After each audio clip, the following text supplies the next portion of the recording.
here's a presentation. So, my name's Dave, and I write papers about Spider-Man for people who are way too old to appreciate Spider-Man.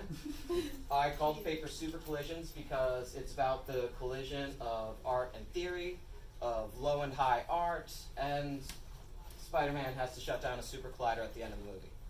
That's hopefully the only spoiler I have in here, because I don't want to ruin this experience for anyone, because it is a fantastic experience. What we're going to talk about today are two smaller, lesser-known film studios. The first is owned by a mom-and-pop media conglomerate, Disney, and in the past decade alone has established itself as the most successful film franchise in history. Over the course of 21 films, it's garnered $18+ billion and shows no signs of stopping. That success, however, stops when it comes to the critical perspective. In a decade and as many films, they've produced one movie that has been successful at the Oscars, and that's Black Panther, which won for its impeccable costume and production design and the fantastic score. On the other side, we have Sony Pictures Animation, who just released 2018's Into the Spider-Verse. They've made 18 films, a similar number, and made a respectable almost $5 billion for it. Most of their success has come in the realm of the Annie Animation Awards, which garnered a clean sweep in 2018 with 7 nominations and wins for the Spider-Verse, and just as impressively, a take of Best Picture, Best Animated Feature, mind you, at the Oscars, a title which for almost the entirety of the past 2 decades has belonged to Disney and Pixar. So, what makes Into the Spider-Verse so great? If you ask me, it's by applying the literary techniques and comic conventions that Marvel has abandoned in favor of realism. Into the Spider-Verse positions itself antithetically to the superhero juggernaut, an endeavor that has been met wholly with success. That's a lot of big words. In fewer words, different is clever and clever is good. Unfortunately, we have to delve into theory for this, because I chose to look at this film from the perspective of postmodernism, specifically as described by Fredric Jameson. He breaks postmodernism into 3 distinct sections. The first is an awareness and rejection of prior schools of thought. Postmodernism, in short, is reactionary to modernism and is a focus more on moving away from spiritual to scientific reason and logic. Next is the collision of high and low art, and this is evident in the film's very construction. It's taking a comic book that was printed for pennies, bought, passed around, and recycled, and combining it with a multi-billion-dollar animation industry. Not to mention narrative elements inside it. For instance, towards the end of the film, Miles slaps a sticker with his name on it at the top of one of New York's tall skyscrapers on a lion. It's a rejection of looking at art as either high or low, and accepting all art as art and worthy of that discrimination. Finally is pastiche, which sounds difficult, but it really isn't. It's like parody without satire. It often involves nostalgia and intertextuality and draws upon earlier forms of media and presents them in new and unique ways. In this case, taking a comic book and putting it on the screen, still maintaining its integrity as a comic. On intertextuality, the first thing we should start with comes immediately after the opening credits of the film. It's the Comic Code Authority stamp, which actually has a dual purpose in the movie. First, it implores the audience to appreciate what they're about to see as a comic and not just view it as an adaptation or as a movie. But it also calls upon the rich history that Spider-Man's had off of that page.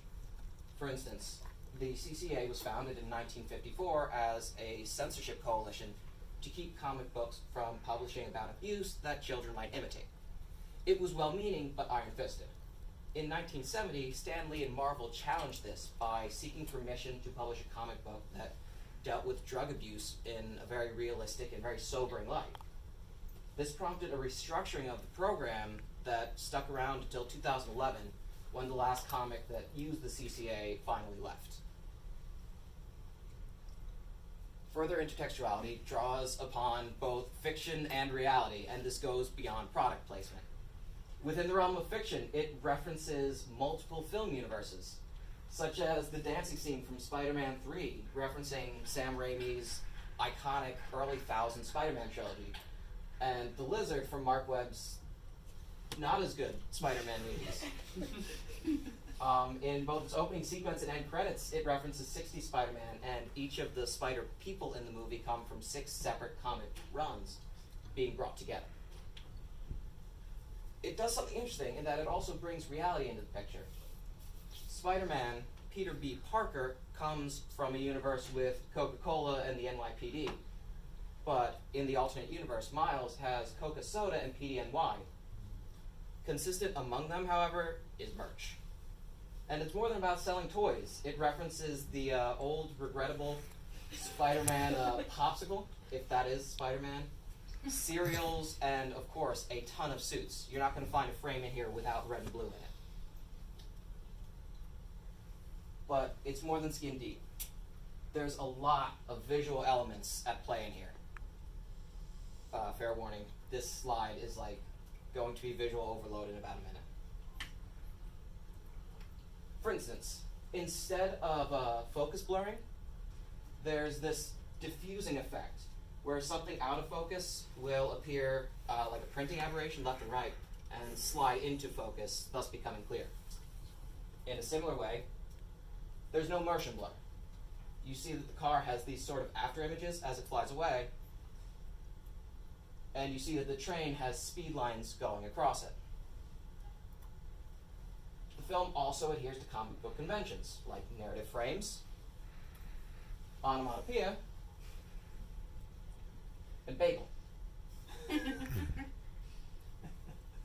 And it does, of course, incorporate its own comic-specific elements, creating a unique hybrid between film and comics, such as the inclusion of these pop frames, which are hand-drawn frames of animation inserted into the film, and the famous Kirby dots, named after Jack Kirby, the original illustrator for Spider-Man, who put this in basically everything he drew, this dot-like pattern.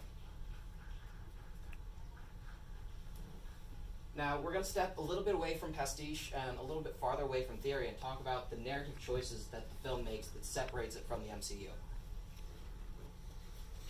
The MCU has a problem with complexity.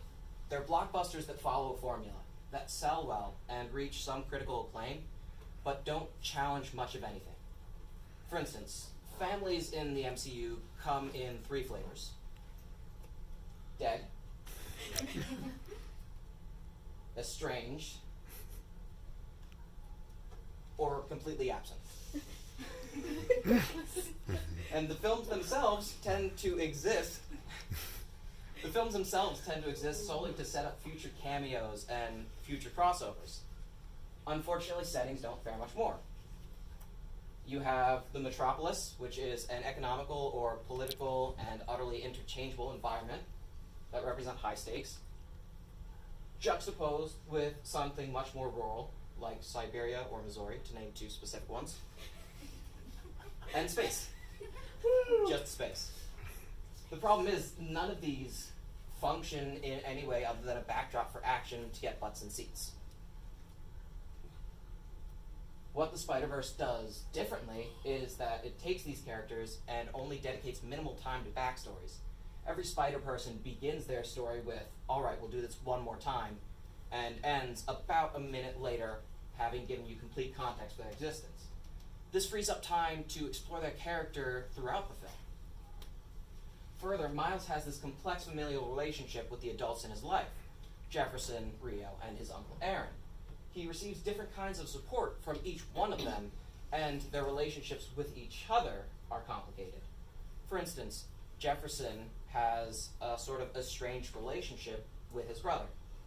Jefferson lives and works as a cop. His brother is an enforcer for a local kingpin. Jefferson and his son's relationship are strained, and a keen eye will note that throughout the movie, they're always talking through barriers, be it the police mesh in a police car, chain link fence, a closed door, or the Spider-Man mask. The setting also has this microcosmic attention being paid to it. It takes place pretty much exclusively in Brooklyn and or the multiverse. but it attempts to authentically portray Afro-Latino Brooklyn lifestyle in its visuals, in its audio, in almost every element.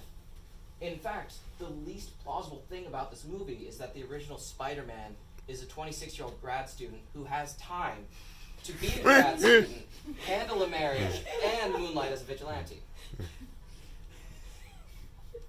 But I mentioned music, and I'd like to touch a little bit more on that. The soundtrack to this is phenomenal. I was jamming to it on my ride in today. And I would be playing some of it, but it would be way too distracting for me and you. It's intended to portray authentic black life in Brooklyn, what an Afro-Latino teenager might be listening to today. And it's almost exclusively collaborations. That's another point for pastiche for those of you keeping track at home. And it's used almost exclusively diegetically in the film. That is, you only hear it when someone in the film is hearing it. The score, similarly, is remixed in its initial incarnation. It was written by Daniel Pemberton as an orchestral electronic mix-up and fully recorded and then handed over to a DJ who remixed it live watching the film, and that's what's presented to the audience under the action. By comparison, let's consider Guardians of the Galaxy from the MCU, probably the most notable use of music that the studio has to offer. The film has this wonderful 70s and early 80s inspired soundtrack aesthetic that serves almost the opposite purpose. It compresses Peter Quill and Star-Lord into a stereotype of 70s culture instead of actually exploring who he is. And as many audiophiles have written, the scores are nothing to write home about.